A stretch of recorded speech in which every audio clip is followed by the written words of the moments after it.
Hello guys, good evening to all. This is Mike Padua and we're back to our latest update for this Monday through Wednesday, October 30 to November 1, 2023.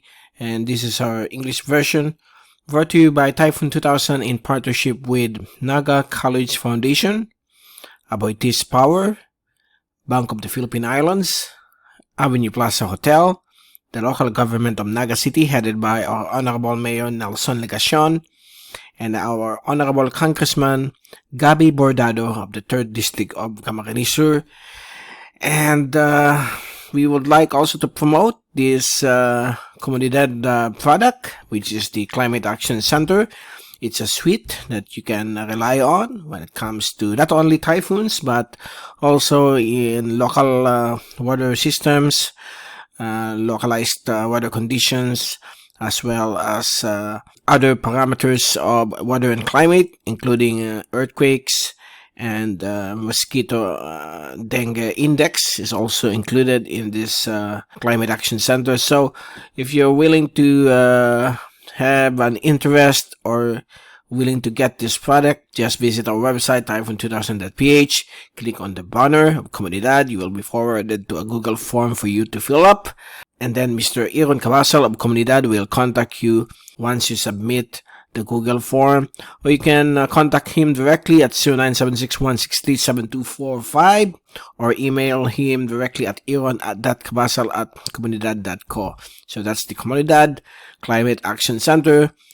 It's been used already by various LGUs and companies, organizations all around the Asia Pacific, including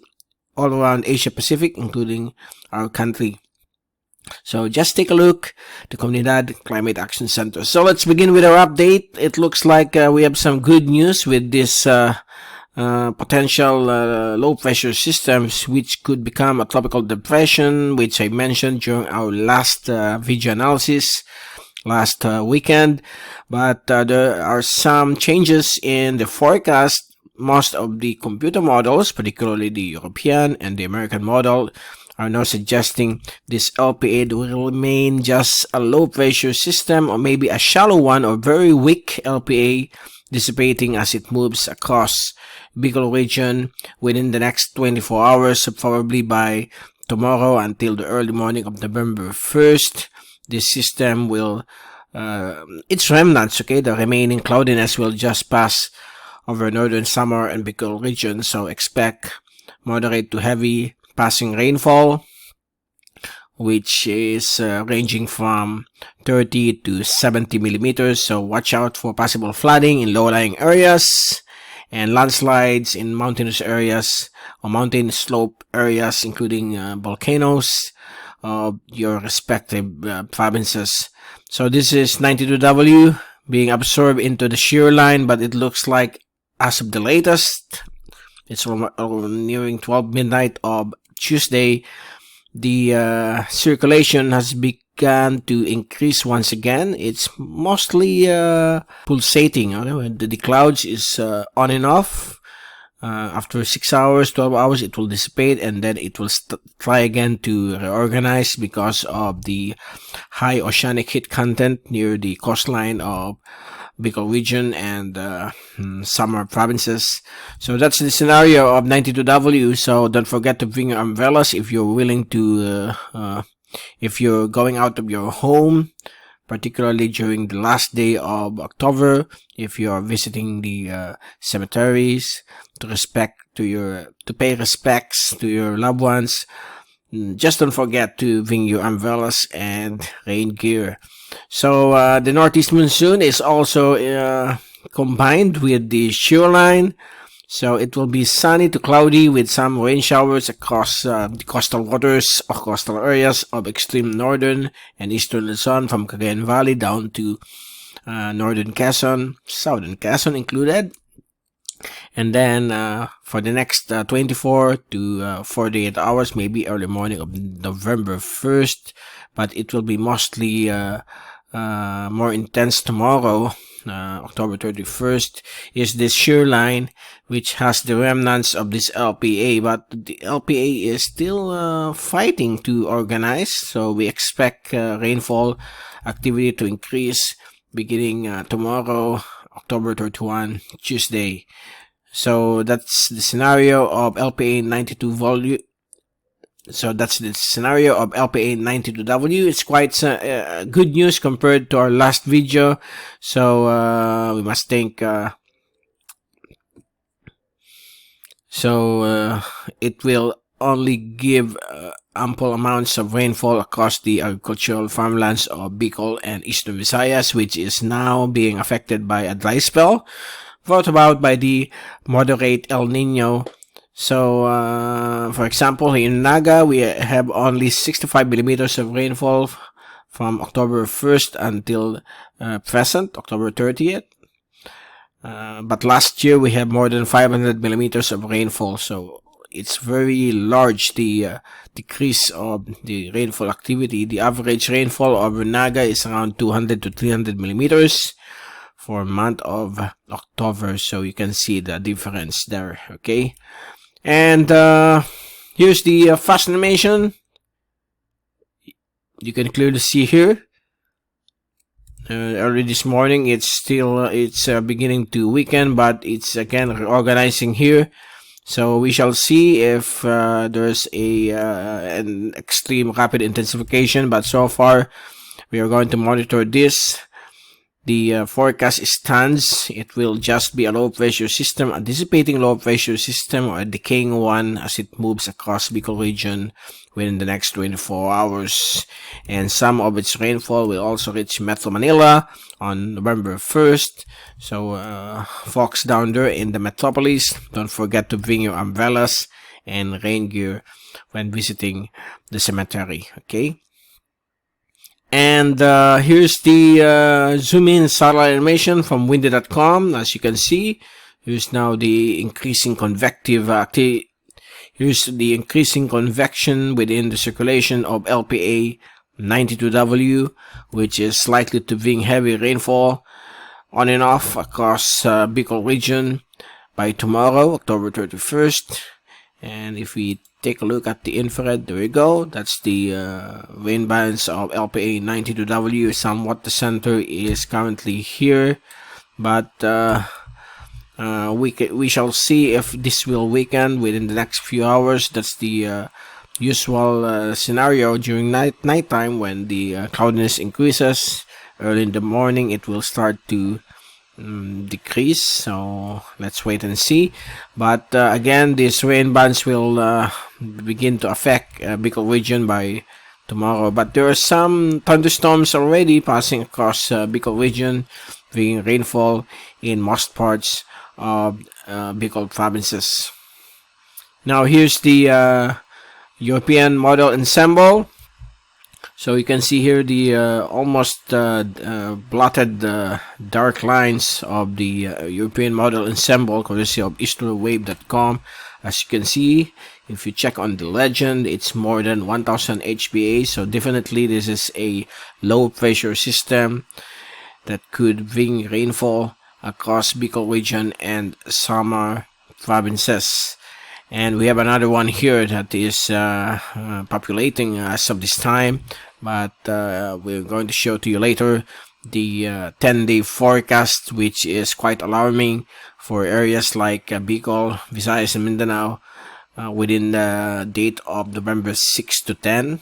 So there's a possibility of a tropical cyclone formation. So we will going to observe again the Western Pacific for the next 5 to 10 days for another potential tropical cyclone that could form between November 8 to 10. Okay, so we are now on the time of the year, November, December, where tropical cyclones that visits our country are mostly low level in latitude. Okay, because of the shifting of the wind system, it's now the northeast monsoon, Amihan. So that's the reason why it's more of a low latitude formation. Here's the wind forecast from the European model, and we are going to switch using the American model to show to you the present system and the upcoming potential system in over the Western Pacific. So here's LPA 92W. It's quite high. The atmospheric pressure 1010. It's just a shallow LPA as we speak. And by tomorrow afternoon, that shallow LPA is now moving into the coastal waters of Bicol region east of Catanduanes and Albay, and it's likely to dump heavy rainfall here with winds of 15 to 30 kph. Not much, okay, because of the weakening of the shear line. And by November 1st, the LPA is no longer be found here in the European model. It has dissipated over the rugged terrain of Bicol region. And on November 2, it's trying to form here to the west of Luzon. So we're going to observe that once again. For November 3, Friday, there's no longer any signature of 92W, and the northeast monsoon has retreated more to the north. And here over the western Pacific, it's all quiet, calm with variable winds, with some westerly winds to the south of Palau. November 4, here's now the candidate that we are going to observe. This is the next LPA forming to the southeast of Guam. November 5, Sunday, on next weekend. Here we go. It's becoming a threat to the Philippine Islands because of its development. And November 6, it's moving westward. November 7, it's now approaching Palau and Yap as a moderate LPA and probably becoming an active low pressure system. And on Wednesday evening or Wednesday afternoon, November 8, anniversary of Super Typhoon Haiyan or Yolanda. It's becoming a tropical depression as it moves closer to Palau. And during the midnight of Thursday, November 9, it's already inside the Philippine area of responsibility, getting stronger.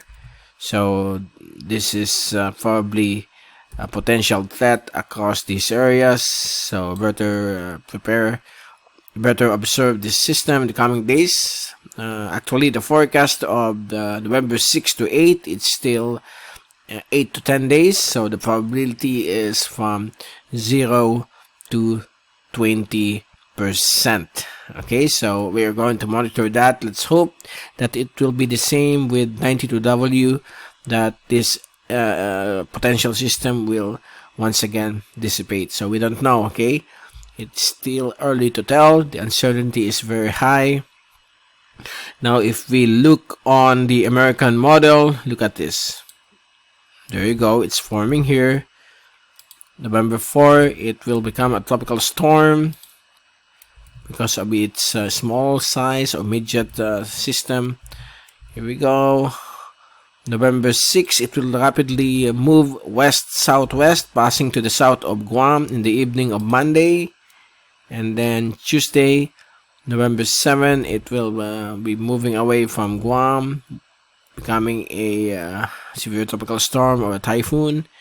And on November 8 afternoon, Wednesday, it's already approaching the Philippine area of responsibility on a westerly track, and it's threatening Bicol region. Okay, this is the potential track of this system. And we will stop there because forecast of more than 10 days, 10 to 14 days. The system is going to pass here like that. But again, we are not going to include that because the probability is very, very low. Maybe 0% because every 6 hours the forecast fluctuates. Okay. 6 hours, 12 hours ago, the forecast is the system, or yesterday, it's curving towards this direction, but now it's again moving towards our country, and there's another one here. So that's how aggressive the American model. But when it comes to the accuracy of the track, it looks like the European model remains the winner, and that's the forecast that we are closely observing. And they're both showing this system. Here it's a typhoon on the American model on November 8th evening, and the evening of November 8th on the European model, it's here over Palau as a tropical depression or an active LPA. So both of the models are forecasting this next system. So we are going to observe that, and we will give you the very latest next week as November 8th approaches. And before we leave you, here's the rainfall accumulation forecast for the next 3 days. So the Bicol region will be drenched with heavy to moderate to heavy rainfall by tomorrow, October 31st, and maybe it will extend during the early morning hours of November 1st and later, and during the middle of November 1st until the evening it will dramatically improve. That's what the European model is saying as of this time. So there we go. That's the latest for this late evening of October 30th, and we will turn on All Saints Day, November 1, to give you the very latest on the dissipating LPA 92W and the potential storm or typhoon that could form east of Mindanao beginning November 6. So we are going to observe that as well. This is Mike Padua. Good night to all. Have a great evening. Stay safe always. And thank you so much for watching our channel. God bless to all.